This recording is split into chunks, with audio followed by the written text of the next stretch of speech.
NATO officials have reported a marked reduction in the presence of the Russian fleet in the Mediterranean Sea, writes the National Interest. According to the NATO official, Moscow has only a few naval units in the region at a time. In our assessment, the Russian Navy, which is already under-resourced in the deployment of its forces, is now facing force generation problems and dilemmas that are affecting its position in the Mediterranean Sea, the spokesman told Defense News. One of the improved Project Kilo submarines was forced to return to the Baltic Sea due to a mechanical malfunction in the Mediterranean. Novorossiysk problems are just one of the serious difficulties affecting the maintenance of Moscow's naval presence in the region. Perhaps the biggest setback for the Russian Navy since the war in Ukraine began in early 2022 has been the fall of the Assad regime in Syria. During the Syrian civil war in 2018, the Russian Navy was arguably at the peak of its power as the Kremlin's position in the Middle East was also strengthening. Moscow's direct involvement in the Syrian war made maintaining Assad's power critical for the Kremlin. However, by the end of 2024, Moscow lost its longtime base in Tartus. The transitional Syrian government ended Russia's presence in the region and demanded the complete withdrawal of its naval forces from the area. Without a base in Tartus, it became extremely difficult for Russia to maintain a significant submarine presence in the Mediterranean Sea, as they must now sail from the Baltic to even enter the region. Discussing this problem, the previously mentioned NATO representative also noted, with the loss of this port, for example, if they want to send a Kilo project submarine into the area, they have to send it on its way from one of the northern or Baltic ports. It is now much more difficult to maintain operations. Ukraine has also inflicted tangible damage on the Russian fleet since the war began. According to Ukrainian Navy spokesman Dmytro Pletenchuk, a Russian landing ship docked in Sevastopol was badly damaged in a strike last year. Ukraine's arsenal of naval drones, guided missiles and other unconventional tactics helped the country in defeating the BSF. In 2024, a secretive Ukrainian military intelligence unit conducted an operation to attack the Sergei Kotov warship. The specialized drone used for the strike was called Magura V5. This small motorboat may seem simple at first glance, but when used, it does serious damage. If shortcomings, including maintenance problems and the loss of regional strongholds, are not addressed, Moscow's presence in the Mediterranean is unlikely to recover anytime soon.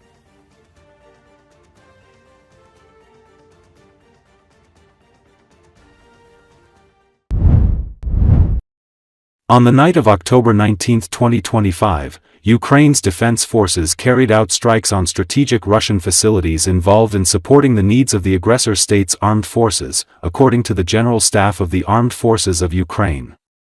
According to the General Staff, among the targeted sites was the Novorossiysk oil refinery in Russia's Samara region. Explosions and fires were recorded on the facility's premises. The refinery produces more than 20 types of products, with an annual crude oil processing capacity of about 4.9 million tons. Preliminary reports indicate that the primary oil processing units were hit. Last month, the Novorossiysk refinery temporarily suspended operations after damage to its infrastructure. In August, production was halted after drones damaged the atmospheric column of the primary oil processing unit. The Orenburg gas processing plant, one of Russia's largest gas complexes, was also struck. The facility is capable of processing up to 45 billion cubic meters of gas and more than 6 million tons of condensate per year. According to preliminary information, one of the gas processing and purification units was damaged, and explosions and large-scale fires were recorded at the site. According to the governor of the region, Yevgeny Solntsev, drones attacked a gas plant in Russia's Orenburg region, causing a fire in one of its workshops. UAF drones attempted an attack on another industrial facility in the region. The gas plant's infrastructure was partially affected, the Russian governor wrote. Local authorities reported infrastructure damage and a fire in one workshop, with no injuries. NASA firms monitoring recorded a fire near the fractionation unit and tank area. The plant is located approximately 1,500 kilometers from the front line. In addition, Ukraine's defense forces struck a fuel and lubricant storage base in the temporarily occupied city of Berdyansk, where explosions and fires were also reported. The General Staff emphasized that these strikes are aimed at undermining Russia's military-industrial base and limiting its ability to continue its aggression against Ukraine. The extent of the damage is being clarified. Ukraine's defense forces continue to systematically carry out operations targeting the enemy's critical infrastructure and ensuring the nation's security. The Unmanned Systems Forces reported that on the night of October 19, operators of the 14th Separate UAV Regiment, in coordination with other units of the defense forces, carried out a strike on the Novorossiysk oil refinery. The facility is of strategic importance for supplying Russia's army with fuel and lubricants. The Russian Defense Ministry reported intercepting 45 drones over 11 regions, including Crimea, claiming 12 were destroyed over Samara and 1 over Orenburg. Since August, Ukraine has intensified strikes on Russian oil and gas facilities and pipelines. Bloomberg reported that nearly one-third of Russian refineries have been affected.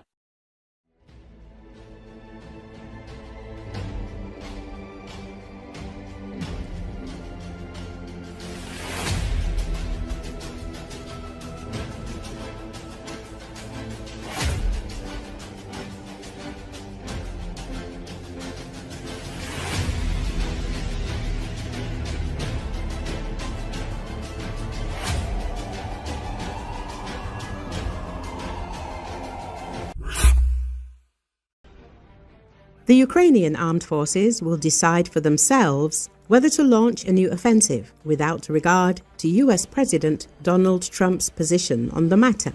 A Ukrainian military officer explained, "It's entirely possible that the resources are available for a 10 to 15 kilometer breakthrough, but for a greater one, other considerations will be needed."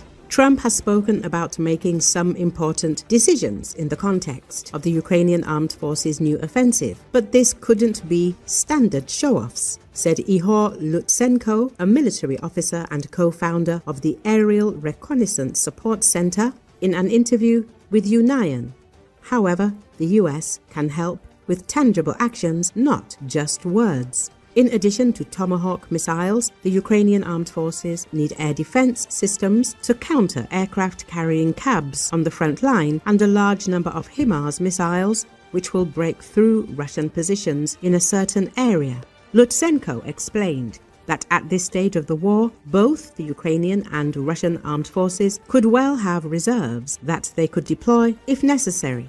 From this perspective, the Ukrainian army could stage something similar to the breakthrough in the Kherson region and advance 10 to 15 kilometers into Russian fortifications. He believes that Ukrainian Armed Forces Commander Alexander Syrsky can be expected to devise an interesting operation. Could Ukraine have the potential to simulate some kind of unexpected Kursk 2, say at a range of 10 to 15 kilometers? I think so. Yes, that's possible, he said. At some time, to conduct a serious offensive, a significant amount of time must be spent on planning and the creation of a strong assault force. It's likely that such work has already been done, the military official said. At the same time, he noted that it would be a good idea to improve mobilization and recruit 1,000 to 150,000 soldiers. This would allow them to replace the frontline troops and create a strike force. Hypothetically, the Ukrainian state is currently capable, with the help of the General Staff or some other mechanisms, of accumulating the necessary resources for such an offensive because it has already succeeded once. Lutsenko concluded.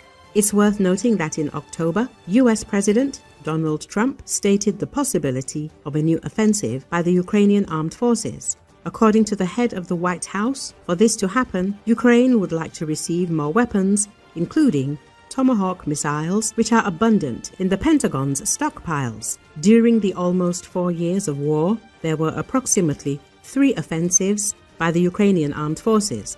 The first offensive by the Ukrainian armed forces took place in the fall of 2022. The defense forces managed to liberate the right bank of the Kherson region and part of the Kharkiv region. The second offensive began in early summer 2023. In June, the Russians blew up the Kakhovka hydroelectric power station, and Ukrainian units attempted to advance from Zaporizhia toward Tokmak, Melitopol, and Mariupol. The third offensive took place in the summer of 2024. Ukrainian armed forces brigades broke through the border in the Kursk region, took control of Sudza, and almost reached Kursk and the Kurchatov nuclear power plant.